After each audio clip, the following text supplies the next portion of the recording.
Hello, here's another issue of bedtime theology. Today I wanted to talk about the problem of Christianity and sexual defiance. Specifically, the problem that Christianity has with GLBTQ Christians, homosexuals, bisexuals, transsexuals, queers, drag queens, everything of that kind. Well, first of all, I would like to clarify, I believe basically the law is not our guide anymore, not in all things. We can take the law of Moses and we can say, yes, that is good, and yes, that is not good. We listen to the Holy Spirit and to reason, and we find our way there.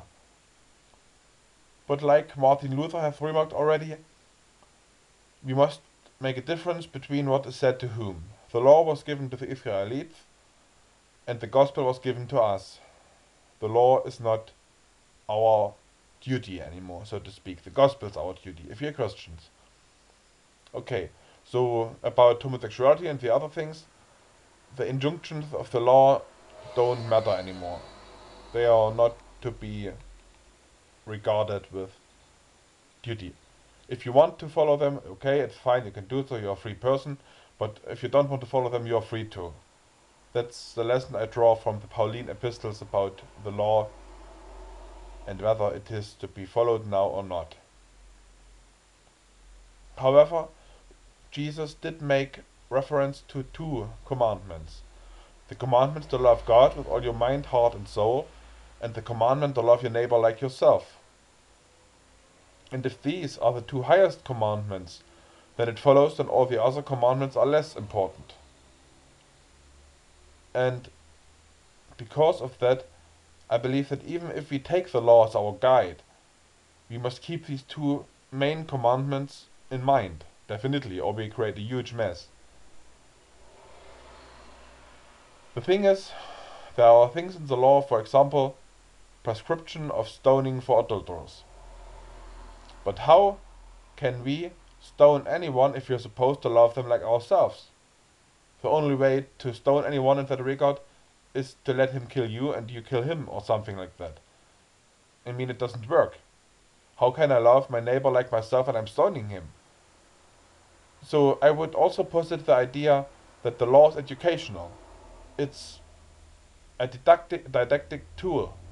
It's not supposed to be a rock-solid system of morals that has to be followed by all means. Now that we have settled that, in the New Testament there are also some verses that suggest that homosexuality is something bad. Paul speaks about how people in Rome exchanged the normal use of sexuality, I mean the heterosexuality practice, and exchanged it with homosexual practice. But I would suggest this is similar to the account of the Old Testament of Sodom, and later how in the prophets God explained the sin of Sodom wasn't homosexuality but lack of hospitality. If we translate that into the New Testament, we might be able to understand Paul much better and his injunctions against homosexuality. I would suggest that Paul isn't speaking about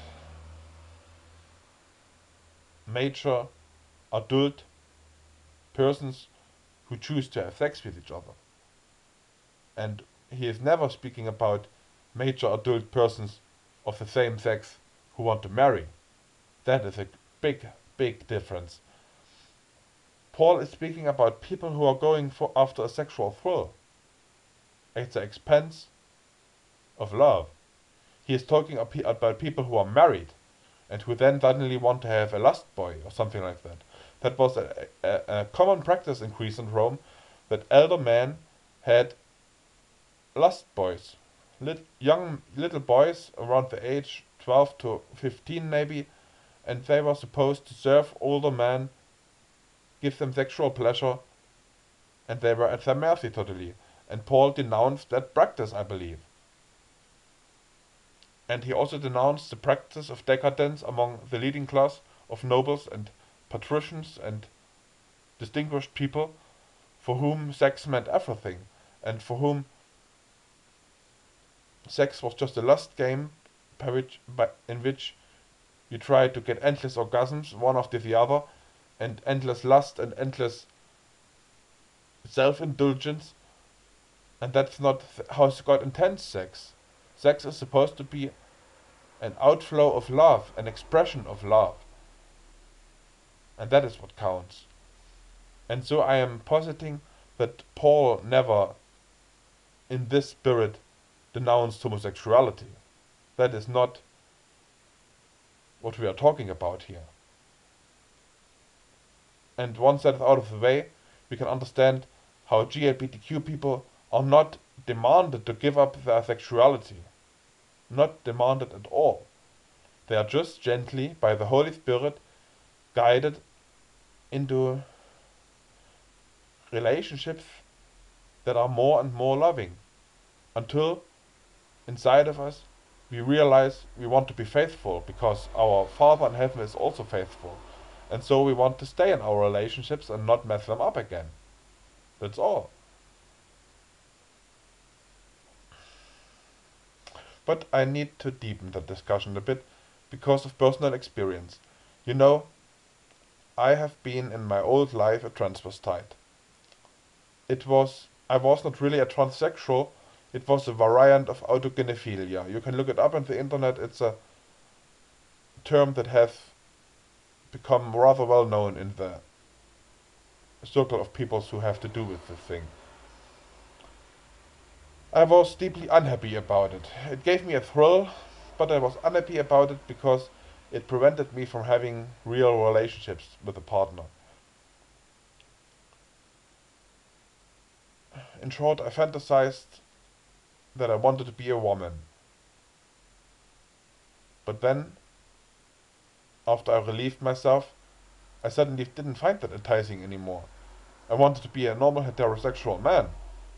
Not because I felt terribly guilty because of the transvestism and autogynephilia, but because that was my true identity. That is how I had felt until I was 15 years old and stumbled over that autogynephilic stuff. I wanted to have a woman when I was a little boy already. I wanted to have a girlfriend.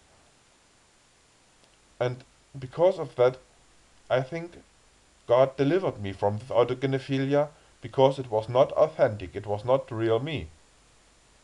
And I prayed with a Christian sister, and God shook me, and since that day I haven't had the desire again to dress up, to pretend I was a woman. Sometimes, rarely, I slipped into it again, but it was never that appealing anymore. And I always wanted to get out of it again soon.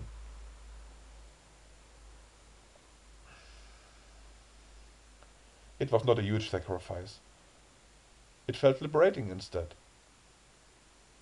So, maybe I haven't talked with other people about this in depth. Maybe there are GLBTQ people who are in the same predicament as me, who got lost in a sexual thrill, but who in themselves know they don't really want this. This doesn't fit to me. And for those people, we Christians should try to make a way, so they can go to God and He would heal them from this thing which is not what they want. But in the same time, there are also other homosexuals and bisexuals for whom this conflict doesn't exist. Homosexuals who simply want to stay with their mate, who want to have a boyfriend who deeply, deeply enjoy homosexual sex, and for whom heterosexual sex is not in the question.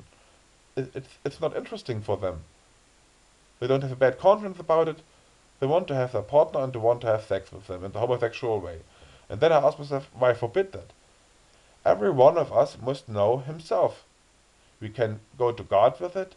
We can go to God and say, God, show us who I am. God, show me who I am really. Help me understand myself. Help me find my way. Please, God.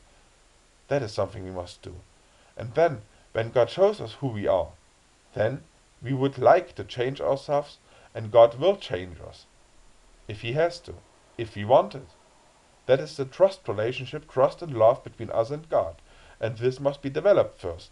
And it isn't right when certain fundamentalistic Christian sects break into that relationship and play God to these people who are often struggling.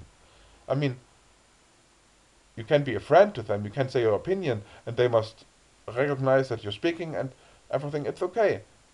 But we don't have the right to assert ourselves over someone else so definitely. And that is very important. And so, to sum it up, I do not believe that GLBTQ variants of sexuality are sinful. The law is not in place anymore. We have Christ. It's not sinful. It's not necessary that a man, in order to please Christ, gives these things up. But if he wants to, if he thinks his sexuality, his or her sexuality, is not the way that is really him, then it's another story. Then the church must make a place, and other GLBTQ people should not belittle those people who have such conflicts, and they should not force them to give it up to solve that conflict. Then they should support the struggling Christians. I mean, I was such a Christian, and it has done me well. I have come back to heterosexuality, and I'm fine with that. It's fulfilling me somehow. The way, the attraction to women, it's deep, it's wonderful, I enjoy it.